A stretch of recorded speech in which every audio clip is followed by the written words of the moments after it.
Hey there, quick question for you. What is stopping you? Today, if you think about it, what is stopping you from doing that one thing that you've always dreamt of making into reality? I might even be able to guess because it's usually one of three things, and that's what I'm talking about in today's episode.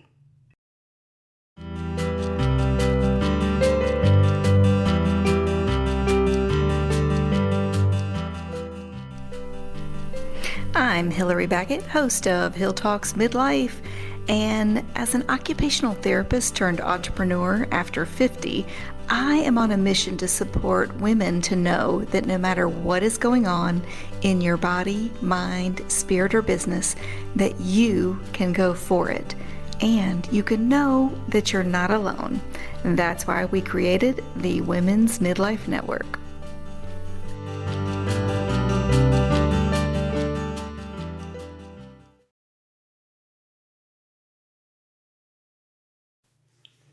Hi. I have just returned from a 10-week sabbatical for my soul, and I've gotten some really interesting questions. There were a lot before, many during, and even more following. I'm back now, and even my opening, hi, that is a greeting in Norway, where I spent 5 of my 10 weeks, and I'm going to be talking about that today. On Monday, July 31st, 1 p.m. Eastern, I am going to be sharing in a Zoom call questions, and you're going to have an opportunity to ask me live. And it's free, so reach out. Now we're ready to dive right in, and we're going to talk in this segment about what is stopping you. And I mentioned there's 3 things that usually stop us from pursuing that dream. And the first one is usually there is no way I can afford that. It's the money issue, right? Which is fair. I totally get it. And I had concerns too. And when I tell you what my budget was starting this 10-week journey, you may laugh. I set a goal of trying to keep it under $5,000 for 10 weeks, traveling to Europe over 5 countries. Oh my goodness, are you freaking out of like, oh, no way. Have you dismissed this all? Maybe you're already finished. But I can tell you, you would be shocked to learn what I really spent. And I will be talking about that on Monday, the 31st in my fun Zoom call. The second one usually is, hey, there's no way I could take that time off. And I admit, very few people would either have the desire or perhaps maybe the financial ability to take that time off. I am very fortunate and I don't take it lightly. I was very intentional about saving for this, about setting aside the time, about talking with my employer about how to make that happen. And this was not just a vacation. I want to be really clear on that. In fact, there are about 14 reasons why I did this. The third reason, first I talked about people usually say there's no way I could afford it. Second, there's no way I could take that much time or would want to. I mean, being away from your own house, and for me, my dog, that is a really hard thing to do. But this was an essential decision. The third one is fear. And this is huge. I face fears every day. And for this sabbatical, before, during, and after, I battled anxiety, worry, concern, whatever you want to call it and at which level it is for you. I battled it. And that's why I wanted to talk about it a little bit today. Because if you think about what's that one thing you've wanted to do? Is it writing a book? Is it starting a new career? Is it taking a trip that you've always dreamt of? Or something else? Because we're all unique and we don't all have the same dreams, right? So I just want to be clear that you do not have to have my same dream and you don't have to do it the way I did. So let's dig in. 3 of the questions I got were, why are you doing this? How in the world did you make this happen? And where did you go? And I'm going to start with the easiest first. And I won't go into too much detail because I want to keep this pretty brief. First, where did I go? I was fortunate to get to go to 5 different countries. In fact, a airplane challenge led me to my 6th country, a bonus, but I'll talk about that in a second. So first, I started out in May going to Italy, and I met up with an amazing group of women. My 2nd and 3rd weeks were scattered throughout Croatia, both inland and down the coast. I was also fortunate to get to visit a very good friend in Slovenia, which is one of my all-time favorites, and I could do a whole series on everything I love about Slovenia, and I probably will. And then I was able to go to Germany, where I lived for over 8 years. It felt like going home. Have you ever gone to that place that you just got to exhale? You knew where your favorite restaurants were. You knew where to stop in to grab something. You even knew where to get a doctor in case there was a medical issue. And believe me, I had a few. So I needed to know where the doctors were. And I finished up, as I said in the intro, in Norway for 5 weeks. And I was so fortunate to get to help out a friend, an old roommate from school, who needed a house, dog, and cat sitter. And this was a great way to see a beautiful place, and I had never been. So, if you were to think, where would you like to go? Is there a place? Maybe it's just to go to the beach for a day. What is stopping you from that one day? Maybe it's going to see a national park. And that might take a few days to plan and organize, get there, and visit. In fact, if you're planning something, sometimes it's easier to go for several days or a whole week. And certainly in the United States, it's very hard for us to take that much time off.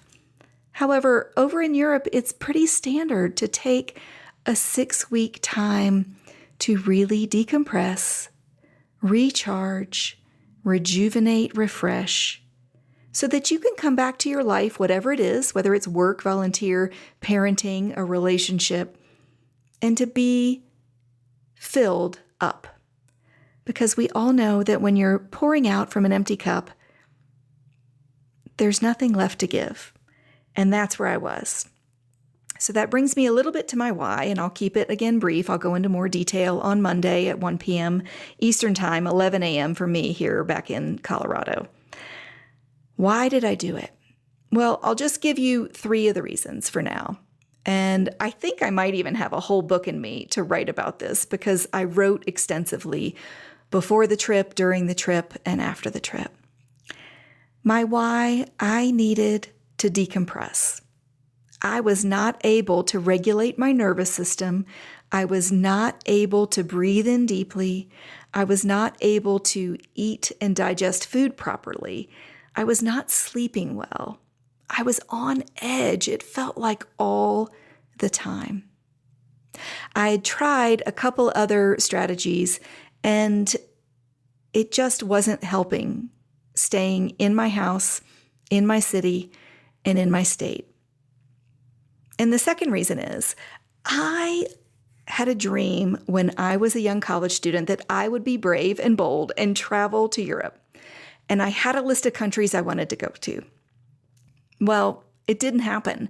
When I was in college, I went to England and Scotland because I was just too afraid. It was, again, what's stopping you? For me, it was, I don't know if I can be in these countries and not know the languages. I don't know if I can navigate all the transportation issues. I don't know if I could feel safe enough, right? I mean, safety is fundamental. But now I decided at age 52, I was ready and I was going to go for it. And was I still afraid? Absolutely. As I said, I'm not trying to deny anyone or sneak anything by you.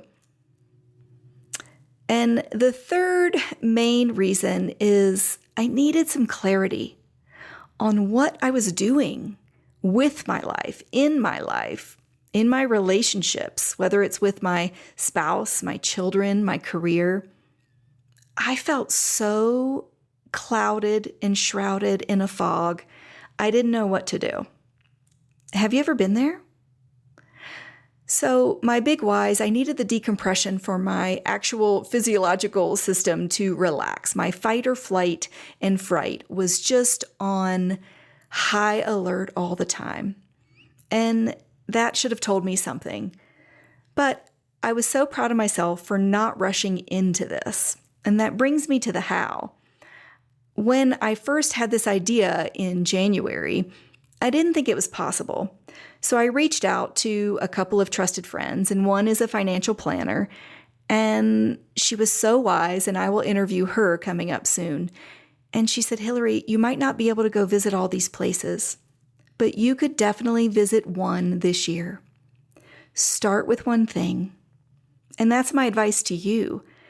If you don't know how it's going to happen, you don't have to have all the answers right now. Start with one thing. And if it's the money, we're going to talk about that on Monday. If it's the time, we can talk about that too. What does that look like for you? And the fear, I feel like I have a PhD in fear management and battling anxiety, so we can bring that up. So just to keep it short, I started in January with the idea. I was overcoming the barrier of the money. I was overcoming the barrier of the time. And I did not set out in January to do 10 weeks, but I'll go into more details with that later on. So to keep this short, I just want you to ponder, what's that one thing that is stopping you? And does it have anything to do with time, money, or just fear of the unknown? So as you think about that, I hope that you will sign up and join us on Monday the 31st at 1 p.m. Eastern. And you can reach out at hillary@communitybloom.org. You can sign up for our newsletter. I always send free invitations to the people in my newsletter. Thanks for listening.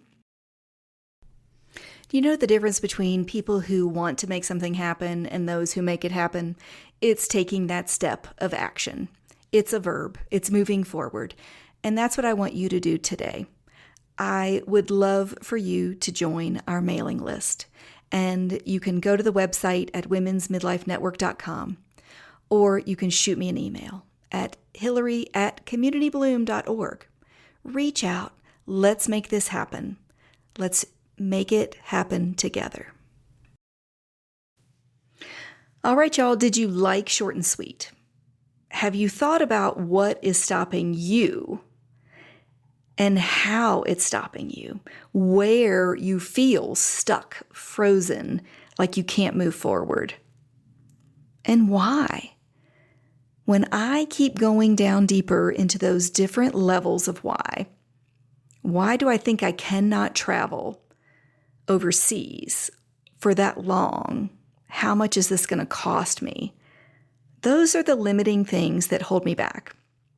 But there is so much more out there for you, and I want you to feel encouraged. There is nothing stopping you outside of some problem solving, and I'm here to help.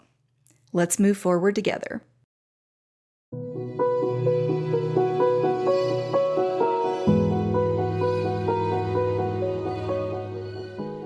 Thanks so much for listening. If you've made it this far, I appreciate you being an essential part of the Women's Midlife Network. We're connecting women. We're sharing stories and inspiring change. And not just for now, but for decades to come. I am so thankful for you, and I always hope you feel the love. Until next time, this is Hillary Baggett with Hill Talks Podcast. Let's move forward in midlife.